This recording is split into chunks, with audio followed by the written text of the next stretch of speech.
Salut les amis, j'espère que vous allez bien. Aujourd'hui, nous allons parler des différents stades d'évolution de la carie dentaire. Comment on quitte d'un simple point anodin, une petite tache au niveau de la dent, à un gros trou et parfois même la formation d'un abcès dentaire. Alors déjà, pour que nous soyons sur la même longueur d'onde, voilà, n'est-ce pas, un rappel anatomique des différentes couches de la dent. Donc la dent est recouverte par une couche d'émail qui est super dure et qui donne la couleur légèrement blanche aux dents. Elle va recouvrir la deuxième couche qui est en fait la dentine, qui est le tissu sensible, qui a une couleur généralement un peu jaunâtre, ce que vous voyez en deuxième là. Cette couche va elle-même recouvrir ce qu'on appelle le nerf dentaire, entre guillemets, mais en termes scientifiques, on l'appelle la pulpe dentaire. C'est le paquet vasculo-nerveux de la dent. Alors au départ, nous avons d'abord ce qu'on appelle la carie de l'émail, c'est-à-dire que lorsque la carie commence, n'est-ce pas, il y a la formation généralement d'une petite tache, généralement noirâtre au niveau de la dent. Ça signifie tout simplement que l'émail de la dent a été touché. Généralement, il n'y a pas de douleur, hein. Ensuite, la carie va évoluer jusqu'au niveau de la deuxième couche qui est la dentine, qui est le tissu sensible. Là, on va commencer à avoir parfois des sensibilités dentaires lorsqu'on va consommer quelque chose de chaud ou bien quelque chose de froid.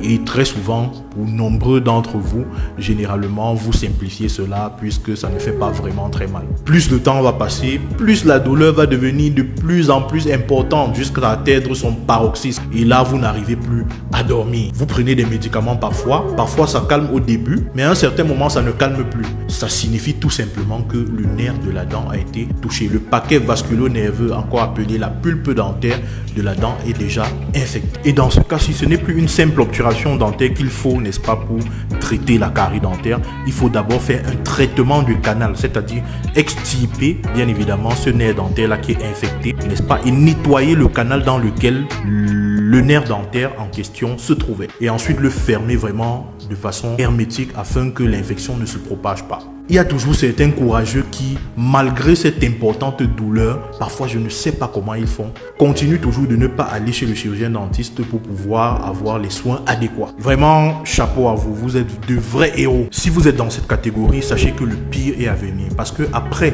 n'est-ce pas, que l'infection s'est propagée au niveau de tout le nerf dentaire, ce qui va se passer, c'est généralement la formation d'un abcès dentaire. La joue va commencer à gonfler, votre visage sera déformé. Parfois, n'est-ce pas, l'infection peut se propager dans d'autres régions autres que au niveau des dents, c'est-à-dire au niveau du cou, au niveau de la gorge, parfois même au niveau du thorax, ce qui est vraiment, mais alors vraiment très dangereux. Et vous vous retrouvez dans une situation où vous êtes avec un pronostic vital qui est engagé, tout simplement parce que vous avez simplifié, n'est-ce pas, une douleur dentaire, bien vous avez simplifié une simple carie que vous aurez pu traiter assez facilement. Donc, comme on le dit souvent, prévenir vaut mieux que guérir. Il est préférable d'aller chez votre dentiste très tôt lorsque vous voyez déjà des taches, même si vous ne voyez rien. Faites un check-up régulier chez le chirurgien dentiste. Ça permet d'intercepter, n'est-ce pas, les pathologies naissantes et de ne pas vous retrouver dans une situation que vous regretterez plus tard. Et sur ce, il ne me reste plus qu'à vous dire bonne journée.